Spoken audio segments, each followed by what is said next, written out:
didn't go to Jerusalem to meet the disciples. He went somewhere else. Why? Why is he going to Arabia? He went to Arabia. Because they were expecting a prophet from there. The Jewish people were expecting a prophet from Arabia. Back to the point of evidence. The evidence means you have a reason for believing what you believe in, which is no. When we demand evidence, what is the evidence that bacteria confers resistance? then call it justification. You have a justification for what you believe in. What is that? Yeah, my belief. I have an idea. Do you want to go and debate with him? I don't debate with people who are not consistent, He's saying that Muhammad coherent. is Muslim is not brother, religion. Would you debate a war? Well, debate me. I'm allowing you to define. No, I'm just telling him. So what? Some advice. Don't debate a war. It's not healthy.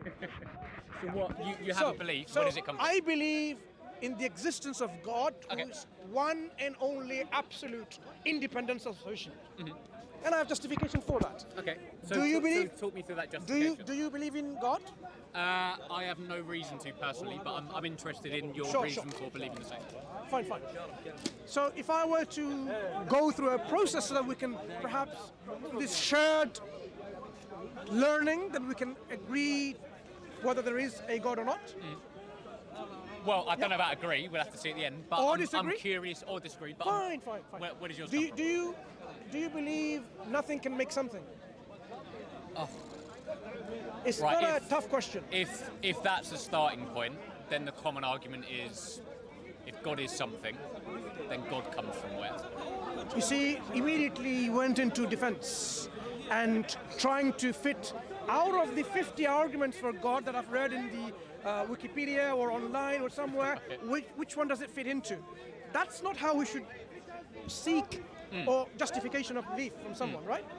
So the reason I ask you why, because that will decipher, our paradigm and whether we need a paradigm shift in our thinking. So I'm asking you a simple question, which is understood by philosophers and lay people alike. Can nothing make something? If you ask me, I will tell you no. What is your understanding? Suppose I say yes. What's your point? What's about suppose? I want to know rationally, coherently, and justifiably an answer. Can nothing make something? Suppose I say There's no suppose thing. for anything to exist, then something has to come from nothing. There is no such thing as suppose. Well, if I'm taking a step forward, your point is we see something that exists. It has to come from somewhere. That somewhere is God. No? Then correct me. Can nothing make something is the same question I've asked. So if you were to ask me, I will tell you no. Okay. Because nothing, I'm sure you know there are several levels of nothing. There are 9 levels of nothing. Okay. If I give you some presents and you open the box and there's nothing in there, you say there's no present. But I gave you a box and the box is not empty. It's got air in it, Okay. space in it, Okay. molecules, gravity, quantum fluctuations, right? It's not nothing. So nothing has different levels. The nothing that I'm talking about is nothing that it has no possibility of giving rise to anything, something. So absolute nothingness. Can I sum up your point of view by saying that anything that exists has to come from something or somewhere?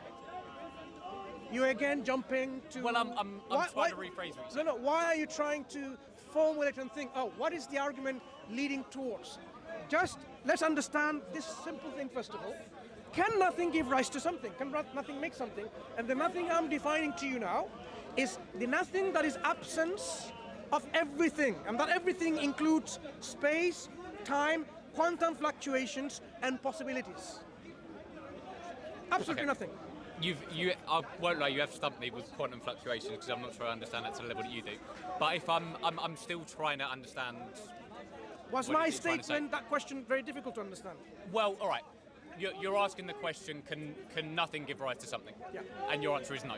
Yeah, what is your answer? In which case, I think an equivalent statement is something cannot come from nothing. No, that's my answer. But I want. No. I'm just. I want to know your answer.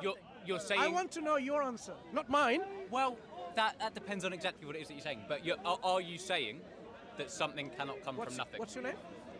Jacob. I am Mansour, Jacob. Biblical, by the way. Jacob, I am Mansour. Pleasure speaking to you. And you. I want to know from your perspective, and whether we need a paradigm shift. Remember what I said? All Whether right, we need fine, a paradigm fine. shift. My perspective is, Yeah. yes, because even if you believe in a God as the absolute core basis of truth that gives rise to everything, then you believe in a God that exists, and if that God exists, then that God is something, and that something must then come from nothing. And it's not my argument, it's a very common one. It's an argument of infinite regression. If the universe was given rise to by God, then where does God come from? Oh, God came from nothing, so nothing can give rise to something. So I think the difference between our perspectives is that you believe God is the truth, and as an atheist, I suppose I believe that what we see is the truth. Okay. So you've made several assumptive errors there, errors coming from assumption. Okay. We as Muslim or theists in general, we do not believe God came from something Okay. or from nothing. You believe that God is? I will tell you. I will tell you. So your assumption that God came from nothing, and then you answer that question, yes, nothing can make something, was mistaken. already. But why is that? So if you're allowed to make the assumption that God just is, and there was no nothing We're not- previously, Look, remember. why am I not allowed to make the I am- assumption that the universe just is, and there was no nothing Firstly, previously? I asked you a question: can something come from nothing? Mm-hmm. And you should justify that. That likewise, I should be able to justify my statement too. So I would like to ask you again, once again, from your own perspective, in your own critical, rational thinking, Mm-hmm. can nothing make something? And the nothing that I have described already. Yes, I think the way that you phrased the question, the answer can only be yes. So how can nothing make something? Can you just show us some justification? Oh God, I absolutely no idea, but I don't think I've got any less of an idea than the theist who says that God just exists and didn't come from Remember, anywhere. you now an atheist, if you are one, Jacob, you are on the defense to justify your position, not me. Well, because I am not- I'm on the defence because you You're- repeatedly asked me No, quite. I have made you into defense, and I would like to hear a coherent, cogent, rational explanation, a justification of your statement that yes, something can come from nothing. Go ahead. Okay, the argument is as I believed previously. My position is no different from yours. If I try to say that everything that we see exists and just does, I don't think I'm making a very different argument from you, saying that God exists and just does. We both face the same issue. I'm trying to explain how the universe exists apropos of nothing, which I can't, and you're trying to explain how God exists apropos of nothing, which you can't. But I don't think we're too different on that page. I think regardless of whether you believe in a God or not, the reliance on the point of something has to come from somewhere, that doesn't solve either of our issues. I can't explain how this came from nowhere, and I don't think that you can explain how God came from nowhere. And as I say, it's a very old point. Remember, Jacob, your failure to justify should not be imposed on me, as like I would right? So I want you, on your own merit, on your own critical thinking, justify the assertion that you've just made, or you can take it back and say, actually, no. I give you either options. Let me answer it. So, whatever you would say about your belief for God existing, you don't even know what I'm going to say. I don't know. So but whatever it's you irrelevant. say, I will copy and paste. No, it's irrelevant. I would like to And know, I'll replace- you as a critical thinking individual, I would like to hear some justification. I've accepted that I can't. But the point that I'm But trying you to made make an assertion. You've made an assertion you're unable to justify. So you've made a faith-based claim. I don't know where the universe So you made a comes claim based on faith. So it's a blind faith. from. A claim based on faith? Yeah, it's a blind faith, isn't it? You can't justify it. No. I've made a claim of ignorance. I've made a claim that I don't know where all this comes from. Yeah, you might be a flying spaghetti monster, right? It And you might can't- be. Oh, That's far as what I know, you're it might saying. be. Far And as you I know, don't it might even be. know. That's the difference between you and me as a theist, as a Muslim. No. But the point that I'm attacking Which is you will that see. the argument of something must come from somewhere, I don't think solves your problem any more than it solves mine. Brother, 1 second. Out of curiosity, what's your religion? I can see you in the background sort of nodding. okay. What are you? Okay. So they're happy for me to represent as the Muslims here, like all the brothers are saying. I'm sure my brother will be happy too. So you said you cannot justify it. If I said nothing doesn't even have the possibility of making something, and yet you make an assertion that it can make something. Isn't that a contradiction in terms? Are you logical and reasonable? I hope so. Then if you are logical and reasonable, you should say a nothing that doesn't even have possibility of giving rise to anything, it cannot give rise to anything. That's reasonable assertion. That's being logical and rational. So do you believe that there ever was nothing? Now I'm telling you, nothing that I've described, that nothing, if it doesn't even have possibility of arising, making anything, then you cannot simply say, I am actually a rational human being, a reasonable human being, a logical human being, and then yet claim that it can make something. We're talking about the transition from nothing to nothing to this. I'm just telling you. Do you believe that there ever was a nothing?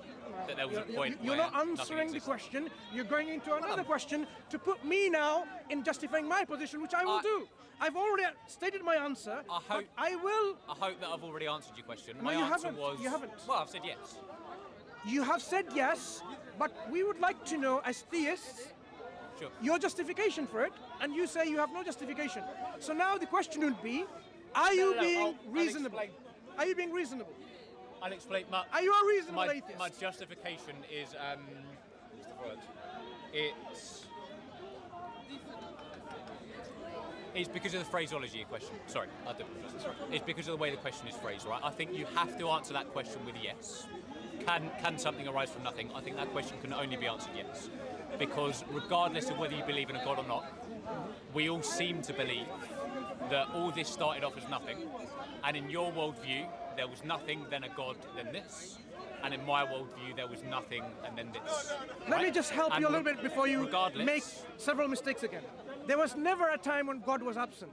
So he wasn't nothing and then so- God. okay. No. Just to help you out. So you keep asserting to then refute this position when this position is strawmanning incorrectly. Sure. So your position that something can come from nothing, while I define nothing doesn't even have possibility of giving rise to anything, is this a reasonable assertion to make? Well, but so if you say there was never a point when God was absent, then you say there was never a nothing. I'm talking about Because there was always something at and least a nothing. God. Remember, you're now on a defense to represent the atheistic community if you're an I'm atheist. trying to answer the question. Right. you answered. So, Agnostic for the record. mate. agnostic. Fine. Jacob the agnostic. Okay. Mansur the Quite Muslim. catchy, that. Jacob the Agnostic. Yeah. Rapper name if I ever decide to say it. Yeah. With no offense, by the way. No, it's Right. So, nothing I've defined to the 9th level of nothingness, which is even the absence of possibilities. That it doesn't even have a possibility of making anything. That means if I were a rational human being, a critical, reasonable, logical human being, I would say, according to that definition, the answer has to be categorically no. Nothing cannot make something because it doesn't even have a possibility of making anything. Okay, so So when you made that assertion, were you being reasonable? Having heard the definition. If you've not to be too pretentious, if you study philosophical logic, right, you're saying that your answer to the question, can nothing give rise to something, is no. Based on the definition of nothing. Just the way I phrased that question, I'm trying No, to use based your on the words. definition of nothing. Sure. The answer has to be no. The answer has to be if no, you fine. don't say Then no that and is- say yes, then that we is- have to agree that you are being Then unreasonable. that is logically equivalent. That is logically equivalent to saying that something must arise from something. Something must arise from not nothing, right? Something must come from something. Something must come from something. Your God exists. No. correct? Let's take. No. Your God No. exists. That's an easy one. That's a yes hang or a on. no. Jacob, Of course it's a yes. Jacob. Let's go back Your to God- nothing no, and no, something. No, come on. Your God exists. Always so your exists. God is something. Yeah, he always So existed. where did your God come from? Always existed. There's no question Right, of well coming then, from. And then this is where I'm trying to build bridges. Your God always existed. My universe always existed. Fine, And it doesn't need a God. fine. And So- your God so- doesn't so need a higher God. let's now come to an understanding of a reasonable one. So your universe, by definition of nothing that we explain, your universe has to have existed always. There could have been a time where it was absolutely nothing to begin with. Sure. Yeah, sure. So do you believe the universe existed always? I believe that the conditions for the universe to arise existed always, yes. So I believe in a Big Bang. And then it comes down to what you consider to be a universe. But for the purposes of your question, yes, I believe the universe Do you always believe the universe existed 17 billion years ago? existed. Yes, but in some context. In what context? Okay, so When did time begin? Well, about 17 billion years ago. No. Sorry, Okay. about 13.7 billion years ago. But to a quantum physicist, there was something prior to the Big Bang which existed, which allowed the conditions for the Big Bang to. But I don't understand this stuff well enough. Okay. But I'm saying, regardless, even if you Something take existed. something existed. Okay. Sure. So now we are on a common ground. Something has to always be in existence to explain us, our existence. You cannot have a time in inverted quotes in the past where there was absolute nothingness. Because from absolute nothingness, you will get absolute nothingness. There has to be always something. Either it's the universe or its conditions or whatever it was. Always something. If by nothingness you mean like an absence of matter, Absence of everything.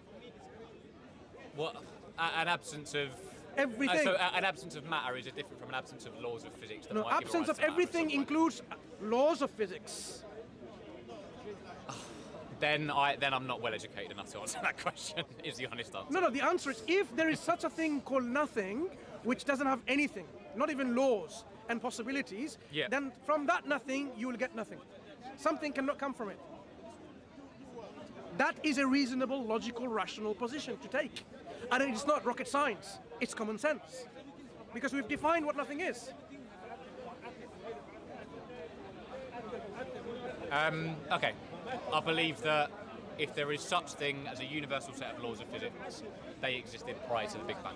I think that's the best way I can answer your question. I've also got somewhere to be in about an hour, but it was lovely to chat to you. Yeah. If we had I time, hope the if the you had YouTube time- videos get a lot of views. If we had time, Jacob, we would have We'd be shown here you. all night. No, we would have shown you how I'm sure you the would. position we have is justifiable. But of course, you have to go. Okay. Pleasure speaking to you. And to you. And if Enjoy you the rest ever of your come weekend. across again, we can continue this talk. I'm sure. Yeah, Nice take care. chatting to you. Just to summarise, what was the point that he was slipping on and he kept on going back to you to try and get you to answer a question? Yes. This is something that I think we should take note and learn from. Atheists for the last few decades have been trying to put the Muslims or theists in general on defense. Like, prove the existence of God. Time has changed. We've turned the table around. We are now putting them on the defense to justify their atheistic position, and you will find that they are now struggling. They're struggling to justify their own position. Like, how many times did I have to tell him what nothing is? Again and again. And still he thinks maybe this nothing can give rise to something. When common sense tells us, if you have such a concept, you will get nothing out of it. So that is why Professor Lawrence Krauss, when he wrote a book called The Universe from Nothing, it was a book of deception. Do you know why it's a book of deception? Because many of his followers thought, now we have a reason to believe the universe came from nothing. Because it says on the title, the universe came from nothing. Yeah. But in the book, he explains it, even though a little, what he means by nothing. His nothing is something. There's quantum fluctuations, gravity, and so on and so forth. And so gravitational fields and other things like that. So it's not nothing, it's something. They have to deceive. In fact, I actually asked him when I went for a book signing. I asked him deliberately. I mean, I had to pay for this book to ask him that question, right? I would have bought it anyway, just to see what he's saying. Why are you deceiving? He said, I have explained my nothing in the book. So I said, what do we call it nothing then? So they want to differentiate between a philosophical nothing and a scientific nothing. That is the deception. That is the trick. So now, as you see, the shift that he has is trying to make like, oh, you have the same problem. Look at how he's trying to, and then you have to defend it. There was nothing to begin with, and then God came and so on. I had to correct him a few times again. We don't believe God came from nothing. God was always there. So which makes sense? God was always there, or the universe which was always there or not? Because he knows the universe wasn't always there. I asked him a question about 17 billion years ago, 18 billion years ago. He knows there is no such thing as a 17 billion years ago, because time itself began much later. Yeah? 16.3 billion years or something, 8. So time had a beginning, so you can't say a time beforehand because it's not meaningful. So then he has his own perception of the reality, saying there's conditions, the physical laws, when there is no physics to begin with, for this universe that gave rise to this universe. That would have been interesting talk when we could have established then whatever you consider that to have been there, present, has to be always there. Because if it wasn't always there, same problem again. Nothing cannot make something. So if you now put some reason and critical thinking in place, and you will see that whatever was always there to give rise to this something like our universe, this transformation to happen, it cannot happen unless the thing that was there is self-aware, conscious, has a will, possesses a will, an intent, and has knowledge and power or energy. If these conditions are absent, this universe will not be transformed into what it is now. It's impossible, rational. And that is the discussion we are having week after week in Speaker's Corner, and yet our atheist friends are not learning. So we would like to invite our atheist friends to be people of critical thinking. We are asking you to be people of critical thinking. Don't think you are someone that you're telling Muslims to be critical thinking. Islam is the one that developed the whole scientific methodology and gave you the Renaissance in Europe. I'm not just making a claim, go and study and find out. If it wasn't for Islam, you'd be in dark ages. What about the false equivalence that he gave that? He said, Oh, yes. yeah, you're in the same position. That's what he's trying to say. He said, the universe always existed, God always existed according to you, so we're equal, can I walk away now? Like, why do you think they try and do this? Yeah. Again, firstly, in what I understand from this is just trying to deflect it back to me. Yeah. Like to atheists, put the theists on the defense. And then you'll have Muslims trying to justify. But that's what I was trying to do anyway. I was justifying my position of believing in a God to begin with. And that's the question that I went through in a systematic process for him to follow through my critical thinking. Yeah. Okay? So the reason they want to do that is just to move the goalpost and say, why don't you prove it? Back to the same tactics they used to do. Okay? You defend the proposition that God exists. No. Yeah. So we want to make it back on their table, on their foot, to justify their position. This is a paradigm shift in the dawah. Because for too long, we've taken the onus on us unnecessarily. Exactly. We don't need to. Exactly. So again, those of you who are learning from this exchange, I highly recommend you going to Sapiens Institute and listen to brothers like Sabur, Jake Branketella, listen to Hamza Zorsis, Dr. Latif Usman Latif. Listen to them and going to Thought Adventure podcasts, brothers. Sharif, Abdul Rahman, Jake, Yusuf Ponders, and see where we are changing the paradigm. That, like I was telling Jacob, the agnostic friend. Yeah. Now, we are bringing again now arguments on an academic level to demonstrate to people why our theistic position, not only reasonable, rational, but it is what critical mind, critical thinking demonstrates one should take that position. So it is no longer an issue of blind faith. It is no longer, oh, Muslims, you just believe because God says so. We can tell you why we believe with the philosophical justification, with the critical mind and critical thinking, and you will have no reason to disagree with us. If you disagree, like I asked him, if you disagree that something can come from nothing when the nothing doesn't even have possibility of bringing something, then you're not reasonable. Your position will be unreasonable. Someone who is not using critical thinking, not being rational and reasonable. Yeah? So this is the next step of dawah. Go to these two places that I mentioned at least and try to learn about how we are using the arguments from the Quran and Sunnah. This is not philosophy. The Quran says, أَمْ خُلِقُوا مِنْ غَيْرِ شَيْءٍ أَمْ هُمُ الْخَالِقُونَ أَمْ خَلَقُوا السَّمَاوَاتِ وَالْأَرْضِ بَلْ لَا يُوقِنُونَ. This is the argument I was using. أَمْ خُلِقُوا مِنْ غَيْرِ شَيْءٍ. Were they created from nothingness? Is it philosophy? This is the kalam Allah. This is Allah is describing us to use our critical thinking about, can something come from nothingness? Can nothing create? So this is what we are saying, brothers and sisters. We are not using philosophy just for the sake of arguing. Our da'wah should be rooted in the Quran and Sunnah, and hopefully we believe wholeheartedly that it is so. The brothers who are involved, they are using the Quran and Sunnah. Of course, sometimes we don't use the ayah straight away because they might just back off like that. But we use their language, the language they're familiar with, but it's coming from the Quran. in their own language of philosophy, logic and rationality. So may Allah give us the ability to learn and to help others to see the light of Islam. You were saying from the discussion that we had earlier about a particular gentleman called Jacob. His position was agnosticism, and he was actually creating a false equivalence. So what exactly you noticed? Yeah, so one of the things that was going on in the discussion is you were trying to take him down a linear, progressive line of thinking to a conclusion about who has the burden of proof and what is the status quo here.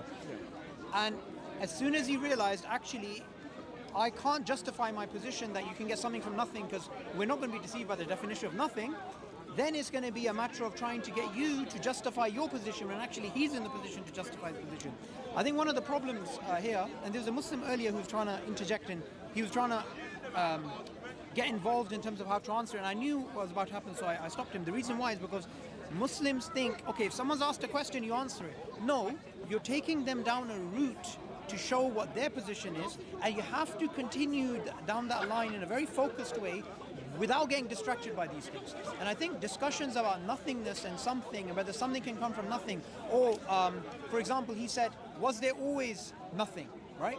We can get into discussions about what Aristotle spoke about, material causes and effective causes, but it's a tangent.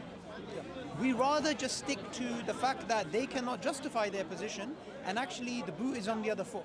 It's time for us to put them on the back foot and get them to justify their position.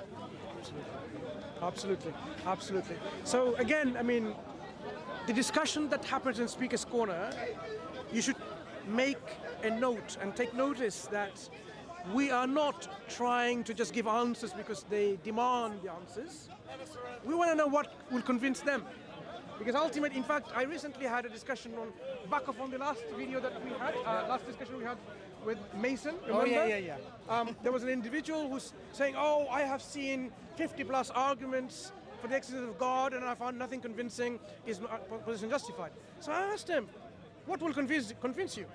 And we went back and forth. Eventually, he would not give anything because he knows he hasn't got a clue what will convince him. If you know what will convince, if I know what will convince, I can then ask you to give me that. Okay, yeah, so just on that point, I think this is very important.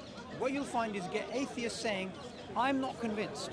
The thing is, it's irrelevant whether they're convinced because they make themselves the yardstick as if they are the person who decides what argument is valid or not valid. But like you mentioned about Mason, not only did he not have a criteria, he didn't even know how to put together a criteria. So in order for someone to say, I'm not convinced by these arguments, if they don't provide a justification, then their literal position is incoherent. Because for you to make the positive claim, I am not convinced, meaning there must be something at least potentially which could convince them. And I think this is one of the problems in the dawah, that we try and justify our position without actually getting the other person to explain what justification is going to be valid enough for them to change their position. Exactly. So it is something we should call our paradigm shift, where it's no longer now just you're on the back foot, but instead asking them to justify their own paradigm and their own narrative and their own worldview, how coherent and how reasonable it is. If they're demanding evidence, what kind of evidence, firstly, would convince you? And why do I need to convince you in the first place? Why are you the standard, the yardstick, the arbiter, the arbitration judge to make sure that this is the truth? Yeah. You know? Well, exactly. Now, if I'm convinced with the argument, you should rather think critically whether these arguments should convince you too, rather than you setting up some standards. Yeah. You know, in the Quran, with the Sabur, Allah talks about there are people, even if they were to see stairs going up to the heavens, the dead speaking, they would not believe. In fact, some of them will say our eyes is bewildered. It's like we are in a delusion, or we are having an illusion. So we know, and this is one of the reasons why when we ask about what evidence you're seeking, is just to demonstrate to them that doesn't matter whatever you give to an atheist. If they are not sincere and they're arrogant and stubborn, nothing will convince them. Even if you were to show them stairs going up to heaven, as the Quran says, they will say like, oh, it's magic, or I'm deluded. Mass delusion. Yeah. Not me only, everyone else is deluded. Some kind of narcotic gas has been, applied here, and that's why we're having this delusion. So convincing of the heart is not a matter of just giving rational proof, presenting evidence. There's something else that's needed.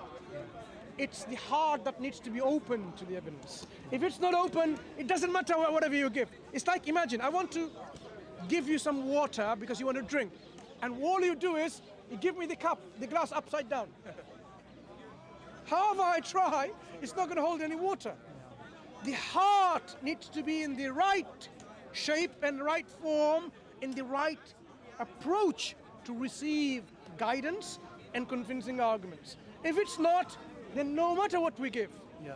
And the thing about Jason, which I realized as well, is that he's learning from high priests like Matt Dillahunty, Richard Dawkins, and Lawrence Krauss. Why? Because every single one of these people is very much in the same vein of arguments that they actually make.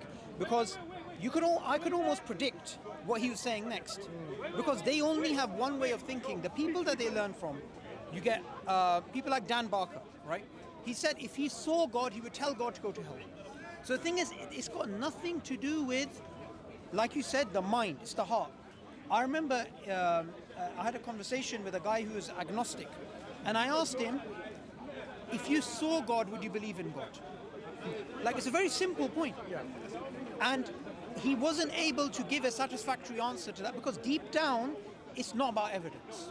It's something beyond the evidence. So these examples of these interactions is very important to show people deep down, if he was sincere, he would have said at that point, hang on a minute, I have a position that's incoherent, unjustifiable. This guy has something to say, let me listen. But instead, when he got cornered, he's like, I have to go. So, you let him go, which is fine, fair enough.